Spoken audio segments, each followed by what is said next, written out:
Welcome to Demystify Magic with Molly and Madison. I'm Molly, a former skeptic turned full-time energy healer and teacher. And I'm Madison, a born and raised witch running my family's crystal shop. And we're here to explore all things woo through the lens of both science and spirituality so that you can find the moments of magic in your everyday life and create an intentional spiritual practice. So if that's what you're into, find a cozy spot, take a deep breath, and let's demystify some magic. Howdy doody, friends. We have a very special guest today. We have someone that Madison and I were both just talking about. We feel like we have a parasocial relationship with this person because we're just absolutely obsessed with her podcast and her content and her Instagram. But we have Niké Aurea here. Niké is an educator and a consultant. You refer to yourself as an inclusion consultant, which I'm really excited to dive more into. But you are all about ensuring that spaces are safer and more inclusive with embedded harm reducing systems and structures to support communities. And also, Niké has a fantastic podcast. It's called Catalyst, the Disruptor Era. We will link it in the show notes. If you like our podcast, you will like Niké's podcast. So, Niké, we're so excited that you're here. Yeah, thank you for having me on. I'm really, really excited to have this conversation because Madison and I have kind of like dipped our toes into sort of talking about inclusivity in spiritual spaces. And it's definitely a topic that our community cares about deeply. And so to have an expert on that can really speak to that, I think is going to be just, I'm geeking out about it already. Oh, yeah, I love talking about this stuff. So I'm so excited to be on here and chat through it and talk about all the nuance. Like, that's my favorite thing to do ever. Yes, same. Amazing. Before we dive in, though, so on our podcast, we start every episode by sharing our magic moment of the week. So this could be a moment where you see your spiritual practice kind of coming into your everyday life, a moment of like mini manifestation, a moment where maybe at one point in your life you would have gone totally off the rails, but your practice has kept you grounded. Do you have a magic moment you would like to share with us? I actually do. So I just released a podcast episode where I did a reflection of my 2023. And it was actually so interesting because earlier in the year, I spoke my life into existence. So I recorded an episode in January 2023. And I was like, I am so grateful because I have this in my life and this in my life of things I wanted to create and manifest. And so then I did a reaction to it this week and I was like listening through. And first of all, I forgot everything I said. Like I had an idea, but I forgot like specifics. Mm-hmm. And so as I was listening to each thing and I was live reacting, I was just like, oh my gosh, like I did that. And I did that too. Like, I said that I wanted to go to a music festival, which I don't typically do. And like, when I heard that, I was like, oh my gosh, I went to one in October and it was like, so like, I didn't sign up for it and thinking like, oh, I'm going to check off the box that I had. Like, it just happened so naturally. And so I would recommend everyone do that or have a vision board or write down and then do a reflection because we really could create so much and we don't give ourselves enough credit. Like, I was like, my year was actually really great. And wow. Sometimes, yeah. I think Madison and I are going to borrow that idea for our podcast. That's amazing. Do it. It's great. And I'm just like live reacting to it on the podcast episode. I can't wait to listen to that. We will link that episode in the show notes specifically. Oh yeah. So it really is magical. Like, it just reminds me that like we are magical and I just think we don't give ourselves enough credit. So yeah. Yeah, that's one of the reasons why we do the magic moments too, is like once you start to notice it, then you start to look for it and then you start to see it.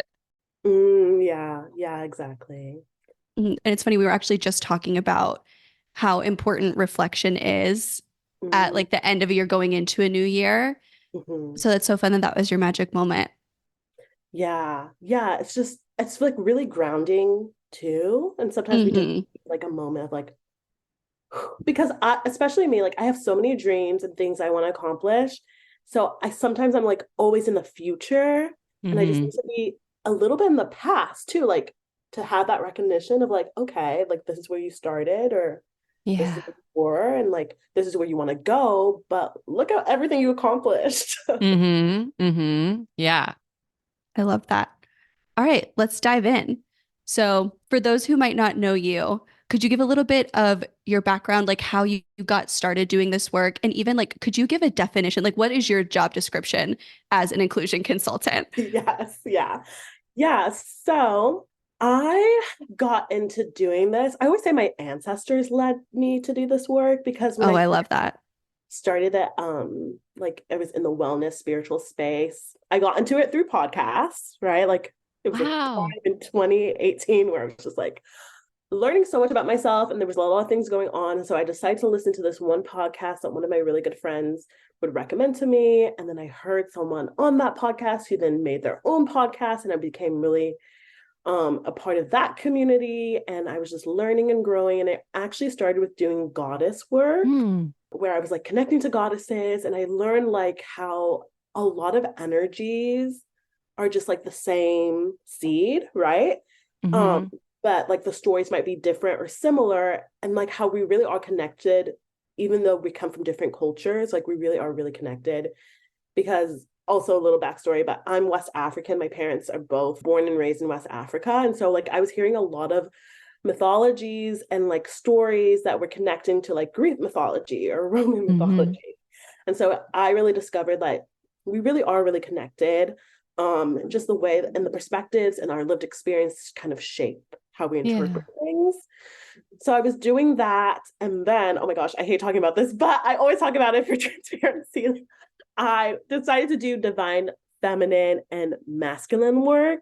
And I really did it out of like a fear-based place. Like I was trying to dim my spirituality in order to fit like some like evangelistic Christian thing, so I wouldn't get judged in that way. I still wanted to be woo-woo.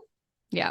And through doing that, like I did like the things I was saying weren't necessarily transphobic and misogynistic, but it was in the same vein, right? Like every time I would say something, I would back it up with like some nuance. And I was just like, well, maybe this, you just don't believe in it if you're like backing it up and changing the perspective, right? Yeah.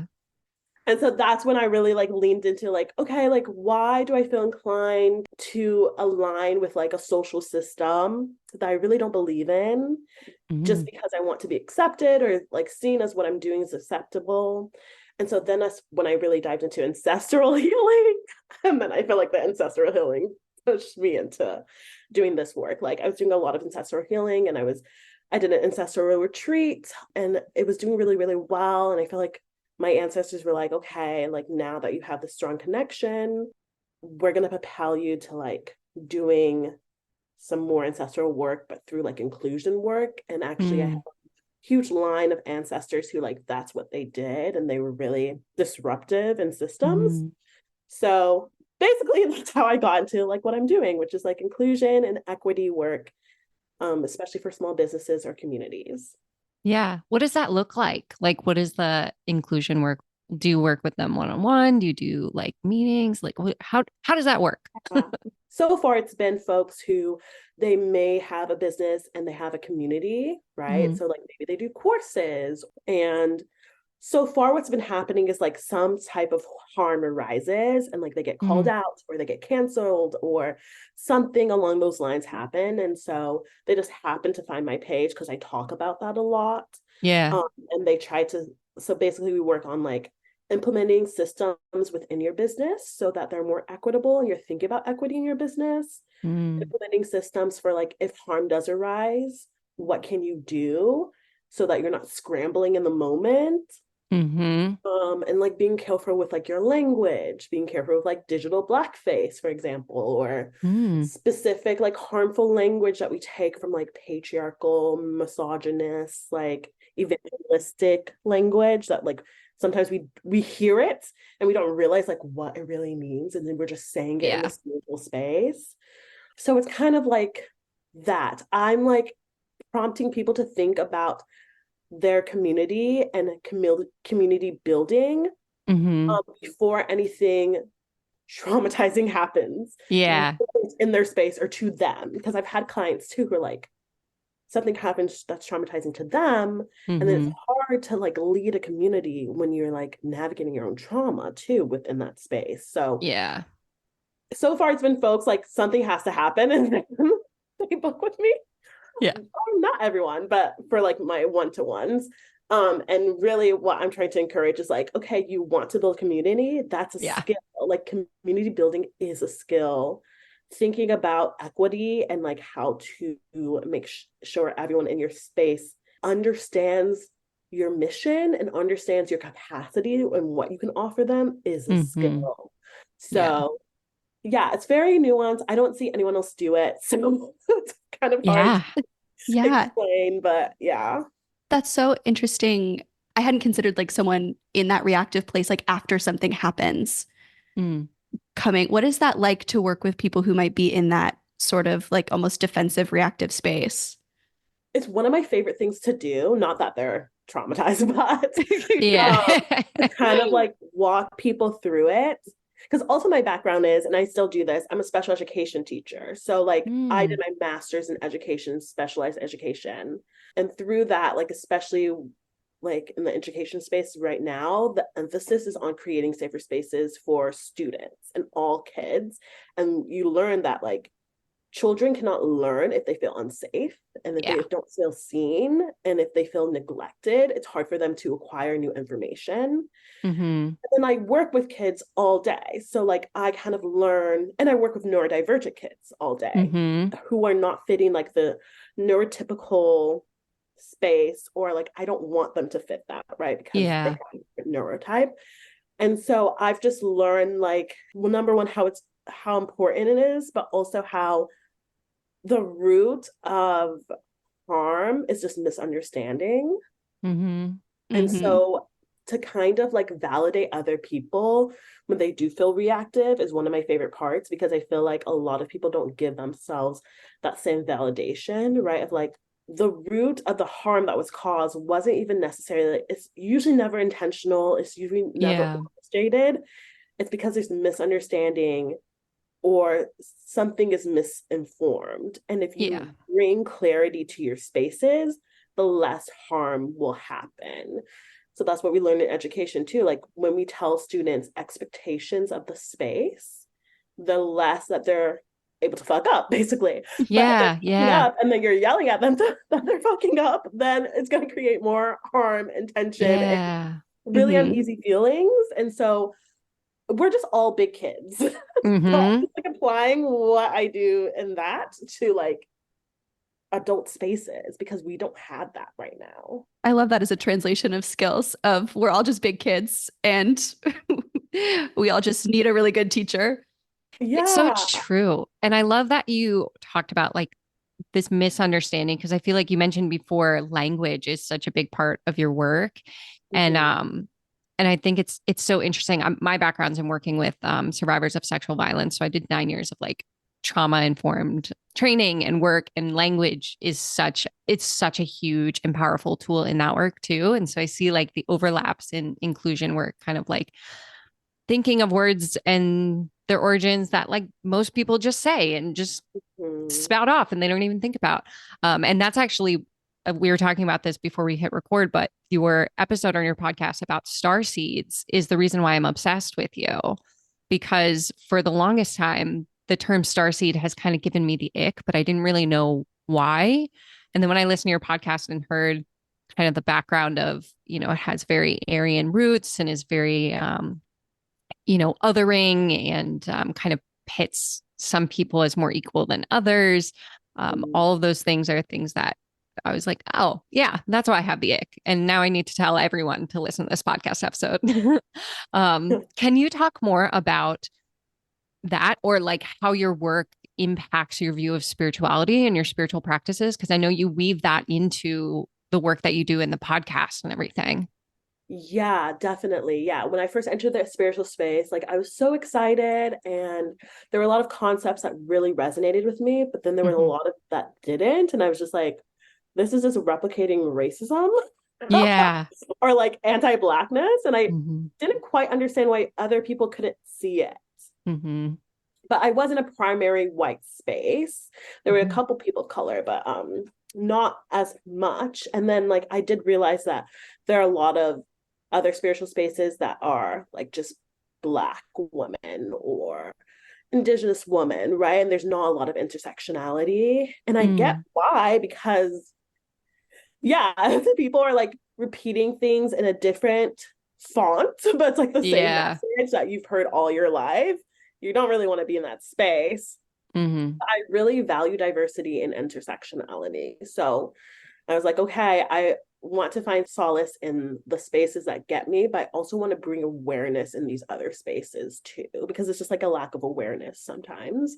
And so, like I just started here, like I always despise when people would call me a light worker because number one, I'm a Scorpio rising. So like, like I love the darkness. It's fine. And also like, I'm not light, right? Like it just triggered something in me. Like I have brown skin, brown eyes. I am very like earthbound. Like if I'm in a bad mood, I hate when someone tells me something positive first, like affirm my dark mood and then we go to the positivity, right? And so like I knew people were using it as a compliment. However, it wasn't a compliment to me. And I was like, just like thinking of like, okay, like I'm seeing all these pictures of light workers and they're like light skin, blonde hair. And like, we're talking about ETs and they're light skin, blonde hair, or they're blue skin, blonde hair. And I was just like, it's just replicating a similar system that I have been a part of my whole life. And the spiritual space is supposed to be free of that, but it's technically not. So because I was witnessing that, and I would like have conversations with folks about it, and they would tell me like, oh, I really never saw it that way. Like I wasn't thinking of like, oh, if I say this, it's meaning this.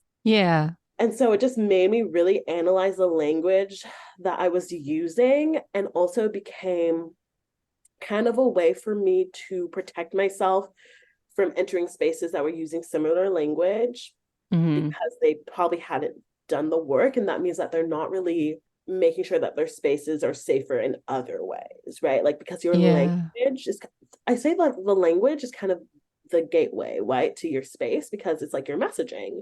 And so like if you're not really intentional with your language, then I already know that your space is probably not going to be the space that aligns with whatever I want, right? And the language has to be perfect, but I can just tell. I don't know if it's like an intuitive thing or like a trauma thing. I can just kind of tell like specific language that people use. And there's some spaces that I've seen, or folks that I've seen that use specific language that I'm like, oh, that's a red flag for me. But the way that they use it is different, where I know it's not going to be harmful. But it's a thing. And I think everyone though develops that intuitive knowingness. And you just realize it. Can you share some of those red flag languages? I'm like, should I pull up my website and make sure I haven't said any? I'm immediately like running through. Oh yeah. Like anytime someone says like spirit animal, that's kind of a red flag for me, because I'm like, oh, Indigenous people are like, if depending like how you have formulated your FYP or your algorithm on your social medias. But Indigenous people are everywhere on my timeline. And so like they have said the same thing repeatedly so much. So I'm just like, that means also maybe you're not diversifying your content if someone doesn't know certain things. So like, like spirit animal, totem pole. Oh my gosh.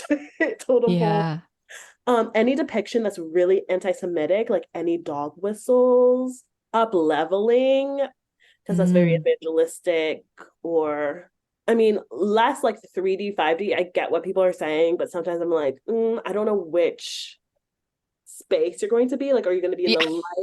It's like a yellow flag. It's like a yellow flag. Like, I get what people are trying to say, but then I'm also like, it's a penalty card.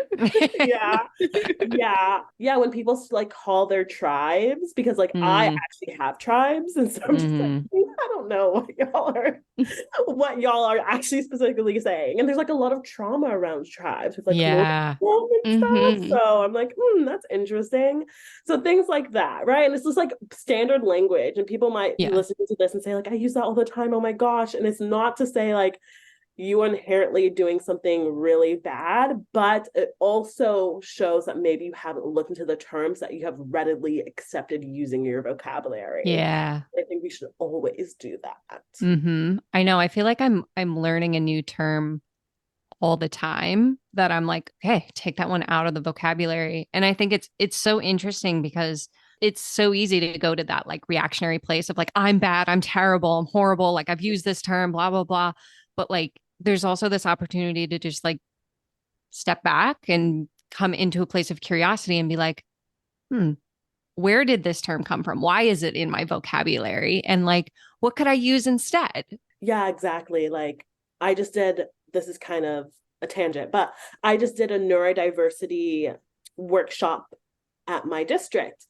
And I knew like you for autistic folk, like using on the spectrum, like isn't necessarily like the best thing to do, right? And like I knew some reasoning behind it. And then someone actually raised their hand. They're like, I'm Jewish. And actually that term is really harmful too, because that was determining like who would make it and who would not based on how their autism presented. So like when we say like, oh, they're like higher on the spectrum or low on the spectrum, we are replicating that language and like that ableism. And I was just like, oh my gosh, like I knew why I didn't like it. I didn't know how to vocalize it. I shared it anyway. And then like I got clarity from someone who actually has a lived experience and understands the nuance. And so like I think that's really important too. Like it's not necessarily that you're always going to have a standout answer of like, ooh, why I don't like to use that term. But the more that you kind of are forthcoming with it or you're curious around it and maybe you're asking others, they might bring that knowledge and like that understanding. Yeah. It's like that starseed term, right? Like I remember Madison and I having a conversation being like, this gives me the ick and I don't know why. And then like your podcast just fell into my lap and I was like, oh, that's why. Yeah. So like, don't be afraid to do that. I always tell folks like, if somebody's like, oh, I don't like it, even if like 1,000 people are using it and you're the one out of 10 people, that's not a number. 1,000. It's a number here on Demystify Magic, Maggie. You're good. Yeah, don't like just conform to what they're doing because most people are just conforming and they don't even have a why. So yeah. I love that piece of advice to like talk about something when it's feeling like that's something that I see a lot. So I have a metaphysical store. It's my family business. And I see that all the time of people come in and have this sense of shame, especially like around things like white sage. People will ask why we don't have it, or will be looking to see like what to do with it. And we'll have this sense of like if they've purchased white sage in the past and will ask us why we don't have it, or we'll be looking for it. And, you know, we'll give a little bit of context. And it's instantly this like, oh God, I've done something I wasn't supposed to do. Like, what does this mean about me? So I love that like sunlight really is the best disinfectant of like just talking about it and having that curious mindset is the best way for us all to do better and be better. Any other pieces of advice that you might have for someone who is trying to build a spiritual practice, but is worried about that like unintentional harm? Yeah, well, like, yeah, guilt and shame are the worst. And it's a pillar of white supremacy culture. So the way that it's been used is intended to make us feel like we can't do better and that like terrible people. And it keeps us like locked into this space where it's hard to get out. And so then it's harder to like question things or to, because then you don't want to question it because you're like, oh my goodness, what else am I doing wrong? And like, it's like it's a mindset that like is so constricting because it's been embedded, especially in Western culture, it's been embedded in our culture so much. And so I would really invite anytime you have feelings of guilt or shame arising, I would really invite it in and say, like, what is it trying to show me instead of like, what is it trying to keep me away from? Right? Like, because the feeling is there for a reason, but it doesn't always have to be bad. Right? Like I deeply am ashamed of my divine feminine era, but I also like talk about it to make people know that it's okay if like that happened, right? Yeah. What are you doing now to address it? How have you changed from it? What have you learned from it? It's okay. And I really don't hold, like I'm ashamed of it, but I don't hold like deep bedded shame and guilt around it, because like it was a product of my environment. It was Yeah. out of fear, right? It was something that was harmful, but I'm trying to shift in like how I approach things now. And so yeah, like kind of invite guilt and shame in instead of like trying to keep it out when it comes to like these really important moments that can lead to growth and better understanding. I love that. I feel like we try to embed that messaging throughout our content too. We're always like, go with what feels right and Mhm. discover like why it feels that way. And I always like to say that like when you're experiencing guilt and shame, and it's like in the context of trying to do better, and especially in the context of like inclusivity, a lot of times the guilt and shame that we feel just supports the oppressors and the Yeah. people who create that oppression, because that's what they want. They want you to shut down, shut up, shut. They want you to So shut up and sit down. yeah, yeah, 100%. Like white supremacy culture harms all of us. It only Yeah. supports a small percentage of folks, and so that's a huge pillar, and that's why like all these social systems keep chugging along, like Yeah. nothing's happening. So That's why you're the disruptor. they're trying to be, but everyone's a disruptor too. Like everyone has it in them. I love that. So we talked a little bit about red flags and yellow Mhm. flags. What are some green flags? Because a lot of our folks listening to the podcast, they're newer in their spiritual journey and they're looking for resources that they can trust. What are some green flags that they can look for? Like you said, you know, if you see that on someone's website or in their social media, that goes like, oh, they've done the work. Yeah. Some green flags are surface level and they have a lot of criticism on them, but I still think that like they're good, if that makes Mhm. sense. So like one Okay. example is land acknowledgement, Mm. whoever's indigenous land you're on. To me, that's kind of a green flag because it means that you probably like your timeline or your social media is probably a little bit diversified, because most people only do that if like they have some sort of indigenous influence on it Mm. on their social media. So for me, that's like a green flag. I remember I like was a part of a circle in the town I just moved from that was like a little bit more conservative. And like I was like, I don't know, like I haven't done an in-person circle since the pandemic quarantine. And the first thing that she did was like a land acknowledgement. And I was like, okay, like I'm gonna be Mm. safe in this space. I'm gonna be okay. So Yeah. like things like that. Or just any type of acknowledgement. When I see folks like they not co-op, because maybe there's a fine line, but like they shout out to other people of color in the spiritual space and the wellness space. They collaborate with them when their feed is pretty diverse too, with like imaging, when their language is inclusive, like in terms of like pronouns, when things aren't like specifically gendered, right? Like Hmm. women are just really good at this. Yeah. Like, okay, well, like, can't everyone be good at that? Yeah. Yeah. Yeah. And I always say too, because I think this is a question I get a lot, like where folks are like, yeah, I want to make sure that people know that like I don't mean to offend them or whatever it may be. It's such a vibe. Like you can Yeah. sense it. Like I can really sense when someone is genuine versus like when maybe they're just trying to put up green flags, but they're not genuine. Mm-hmm. I just myself can really tell. So I always say like the intention too, like that you're putting up is really important. If someone's not engaging in digital blackface, which is actually such a big thing. What is that? Because Oh, like it's I feel like I have an digital. idea of what it could be, but I've never heard the term before. Yeah, digital blackface is like when folks use like black imaging, like memes or like emojis Oh. in their social media and they're not black. Oh. Like I even saw someone do this recently where like she is not black, but she uses a black hand emoji. And I'm just like, I don't know if she's Mm. thinking like it's making her seem more like inclusive. Like there's a time and place to do it, right? Like if I'm doing a workshop and I want to put a picture of a circle, Hmm. like having different people from different backgrounds in that picture, okay, diversity. But if I was like just throwing up white thumbnails, like hand thumbnails. Yeah. That's a whole different thing. Like, Yeah. there's different ways to show that you're diverse.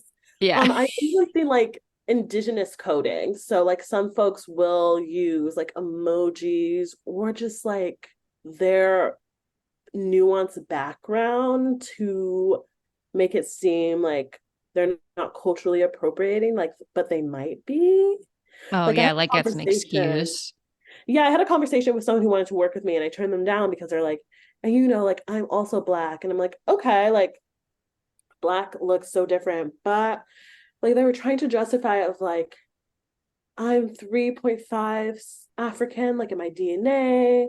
And like they didn't have any connection to Black culture. Like it wasn't like a parent was Black or Yeah. something, right? Like I'm 2% Portuguese. It would be people would look at me strangely if I was like, I really identify with my white culture. So, so people knew that was like people of color culture. Yeah.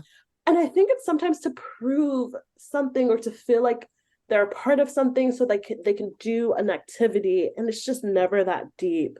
But yeah, it does happen. Or just like memes too. Like if I see some people use like a lot of Black memes of like just Black celebrities, or like if they're trying to show attitude and they do like a stereotypical like, it's like you wouldn't do that in real life, so why are you doing it on your social media kind Yeah. of. Yeah. Oh, that's so interesting. I remember when there was a bunch of memes after Rihanna was on the Super Bowl, and I was seeing like a lot of people I follow in spiritual spaces using it and like a lot of white creators. And I was like, Oh something yeah. about this gives me the ick, and I don't know what it is. Cause they weren't like mean memes, but I was like, something about this feels weird. Yeah. And when I have something like that and I'm like, okay, is this because it's like I really feel weird about it, or is it something else? I was like, okay, if I were to do it, would people be side-eyeing me? Because I feel like it's also a thing that's just like, okay, readily accepted. Even if it's readily accepted, doesn't mean it's right. Mm. Right. So like I don't really use like Taylor Swift memes, Hmm. because it just doesn't make sense. Yeah. It doesn't Yeah. make sense Oh, for that's my so brain. interesting. Right. So like when people are using like all these other like, yeah, they might be popular, but if it doesn't align with like who I actually am, then I'm Yeah. not going to use it. Yeah, that's so interesting. And like, if we dig deeper on that, it's like we make memes as a form of connection to people, right? Like, that's why Mhm. people share them. That's why people love them, is because like you're resonating with the message on it. So it's like if you're sharing a meme that doesn't connect to you, it's like, can you actually create that connection? Or is it more just like you're trying to get clicks? I don't know. That's where my brain Right. goes. Yeah. Mm-hmm. It's usually like for like a trend thing. And it's just like, Yeah. well, if it doesn't actually make sense, Yeah. It's not like authentic. yeah. Yeah. So interesting. It's interesting how the internet has created all of these new like avenues almost for things like this to come to light. Like Mhm. all these new ways to be racist. Like I don't know another way to say that. Yeah. Yeah. But Yeah. like digital blackface, if you had said that, 20 years ago, it would be like, what are you talking? Like, Yeah. Yeah. emojis, talking about emojis in inclusion. It's just such an interesting avenue and such an interesting thing to learn about and talk about.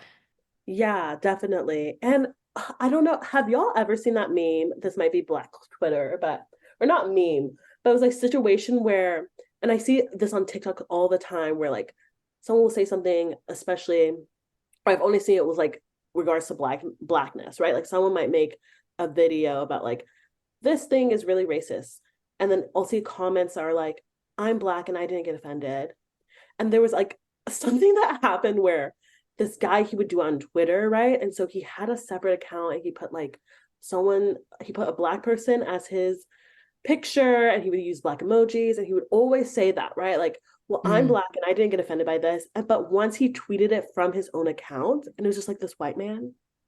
And things like that happen all the time to kind of like justify something, or like, yeah, like if a Black person says it's okay, then it should be okay. Yeah. People look to do that all the time on the internet. It's so weird. And it's like starting to get in the habit of like, Well, even if someone is a part of that group and they're not offended by it, that has nothing to do with like the person who's saying they might be offended, right? Because you don't know what Yeah. that person's going through.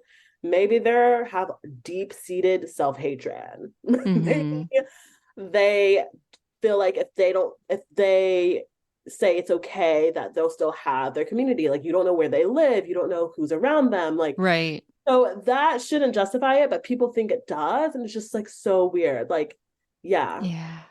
I didn't see that guy, but I did see it was like somebody bringing something from like back in the day on like early Tumblr Mhm. where a girl had pretended to be trans and I think maybe even raised money Oh my for God. something. I don't remember the specifics, but I remember like I saw the account and recognized the account name of like I had followed this person like 10 years ago on Tumblr. I can't like it shouldn't surprise me that it goes across all kinds of communities, but I was floored seeing just one person. I can't imagine like how many people are doing it. Yeah, there's probably so many people who are doing that because you can just be anyone on the internet Mm-hmm. if you Yeah, don't show it's your face. it's so interesting because like we've done episodes where we've talked about like cultural appropriation and spirituality and the white sage in particular comes up often. And anytime I make a post about it, I always have people that are like, well, it doesn't offend me. But my motto is always like, okay, if there's 100 people in a room and 3 people are offended, why would you continue to do the thing? Like, why? Yeah. There's other options. Like, if there's a word that you're using that isn't inclusive to even a small sliver of the population, and there's an alternative word, why are we continuing to do the thing that causes harm for even one person? Like it just doesn't, I don't know, it baffles me. Yeah, and I think usually people who say that, even if they're part of the community, right, they don't understand the history. Like they Yeah. don't actually understand why. They're like thinking like, oh, it's because like the white sage, for example.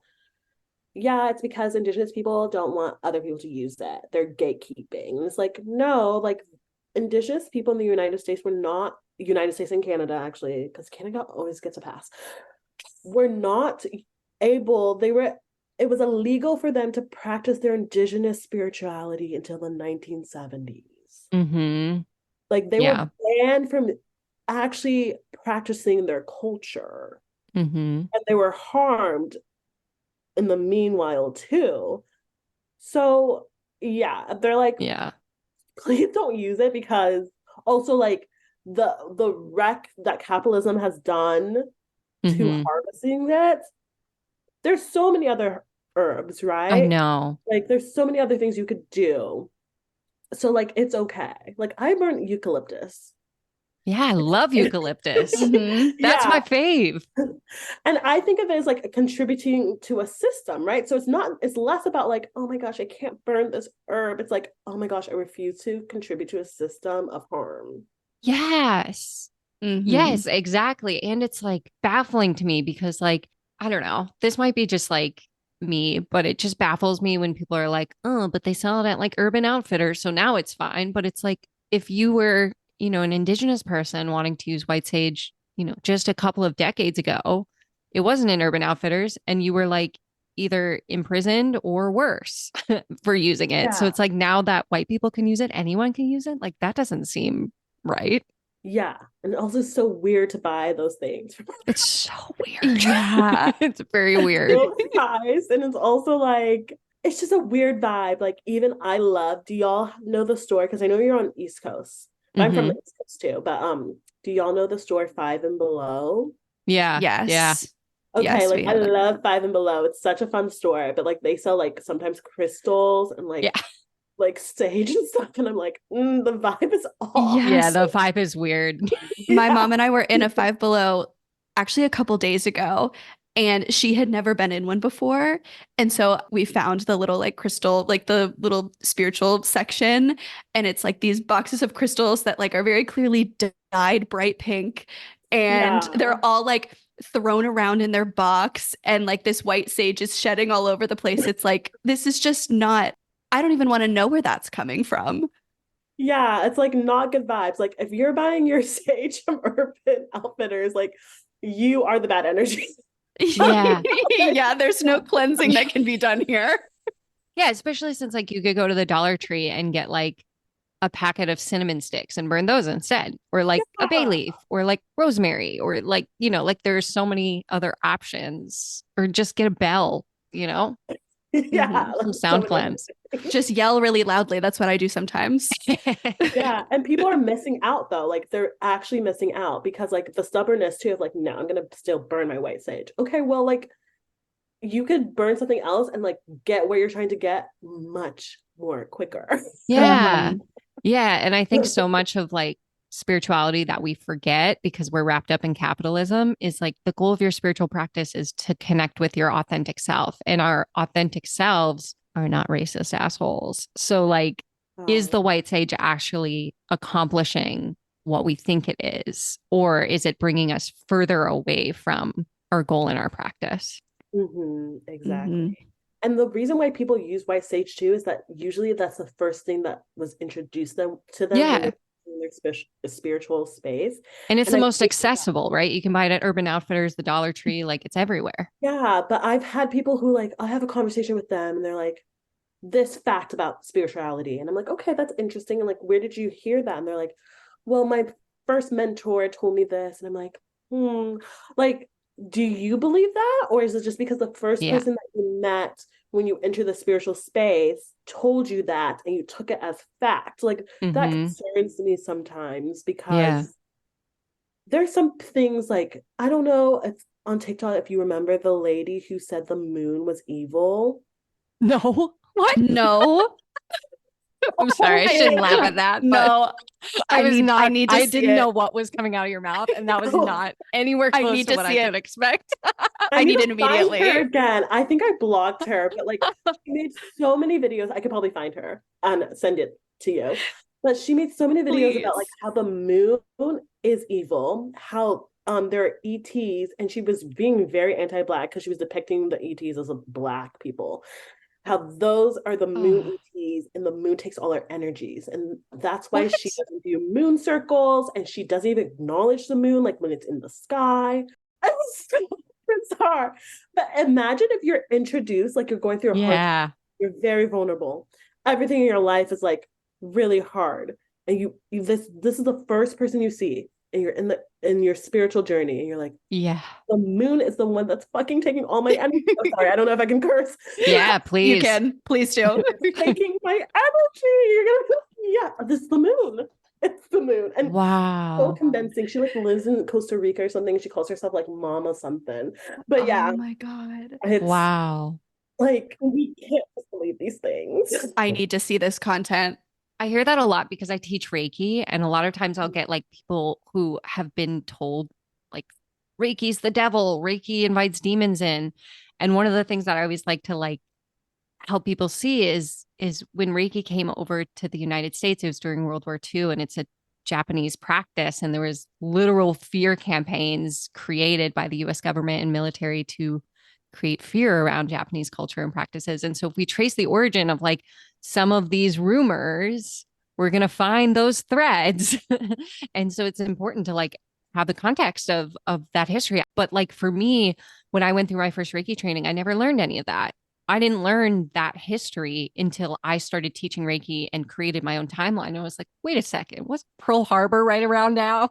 And like went down my Yeah. own rabbit hole that I rarely see people talk about. But it's so interesting how that can change like the whole frame of how we talk about the practice and some of the rumors that get spread around practices. And I'm sure there's threads of that like in all areas of spirituality as well. Yeah. And there's no way to regulate. Mm-hmm. That's what makes it even more like you can call yourself anything. Mm-hmm. Like I call myself a consultant. I don't have like a certificate or anything, right? And like you just hope that, well, that's why you have to like know, like really see people's faces Yeah. and understand like who they are, because like there's some amazing coaches. Like it's a fine line, right? Of like, okay, yeah, like these systems of like education in order to prove like if you're an expert or whatever is not accessible to everyone and can be very gatekeepy. But then Mm-hmm. also like it's important to have integrity and like, yeah, like actually know what you're talking about before you're like Right. charging thousands of dollars for people to do something. Like it's a very fine line. Mm-hmm. Yeah. It is really a double-edged sword there of the lack of regulation gives access to so many people and also gives access to so many people. Mm-hmm. Yeah. Mm-hmm. You know, like, and it's hard to, you have to do a lot of your own weeding out if you are looking for that. I think that's why the coaching industry has such a bad reputation. Mm-hmm. Yeah, that's actually too why I switched from coaching. Like I used to say coach Mm-hmm. and I just said consultant because of the reputation. Yeah. Mm-hmm. Yeah, and it's unfortunate, but especially during the pandemic, like everyone wanted to do it. And Mm-hmm. Mm-hmm. even like those regulations with like coaching certifications don't necessarily mean that someone is equipped to Yeah. really coach. Mm-hmm. So interesting. That's a rabbit hole we could dive down in and of itself. But Niké, this was so fun. This was so informative. I feel like I could sit here and talk to you for hours, but before we let you go, will you please plug your shit? Like tell people how they can find you, how they can work with you, talk yourself up. We'll leave all the stuff in the show notes, but where can people find more about you? Yeah, you could find me on Instagram. It's Niké Aurea, NikeAurea. My TikTok's also the same, but honestly, I'm really silly on TikTok now because Same. TikTok is only TikTok shop right now. And I'm like, okay. Yeah. And then my website is also NikeAurea.com. And yeah, I have a podcast called Catalyst Disruptor Era. It's in a new era where I talk all about disrupting because I think we're all disruptors. And I just released a quiz about finding out which type of disruptor you are. And basically, disruption to me too just means like the way that you change systems or spaces or break generational cycles or whatever it may be. Like we're not all meant to advocate or disrupt in the same way. And I think people get really stuck on that. And they're like, well, if I'm not doing this, that means I'm not a good ally or I'm not advocating. And that's not true. So I have a quiz if you're interested to figure out which type of disruptor you are and how you like to disrupt, because we all do it in our own ways. I love that. I love that. Like you're just like the embodiment of the work that you do, because just in that, having that quiz shows like that inclusivity element. Like you said, not everyone's an advocate. Not everyone's like, you know, like me and Madison comfortable with microphones in front of our face, but that doesn't mean that you can't be included in this era that you're creating. I love that. I love that. Yeah, exactly. Like us to really change things, we all need to be included. Yeah. It doesn't work if it's exclusive. It just replicates the system over and over and over again. Yeah. How you do anything's how you do everything, right? Yeah. If you could weasel yourself into the minds of everyone on the planet and plant one thing that you teach people, what would you hope that audio track would play? The first thing that comes to mind is that you deserve safety. Hmm. Because if you don't feel like you deserve to be safe, then you won't think other people do. So you do deserve to be safe. You deserve the world. You deserve to be acknowledged and supported and a part of a community that cares about you. Like you deserve that. That is such a tender answer. I love that. It's such a beautiful answer to end on. I know. Too. I'm going to clip that. Thank you so much, Niké. This has been so much fun. Oh, thank you for having me. Okay, friends. Until next time. Bye. Thanks for listening to Demystify Magic with Molly and Madison. If you want to learn more about us, you can find all our links in the show notes. We'd love to know what you think of today's episode, so drop us a review or give us a shout out on social media. And don't forget to let us know your magical moment of the week. Okay, love you. Bye.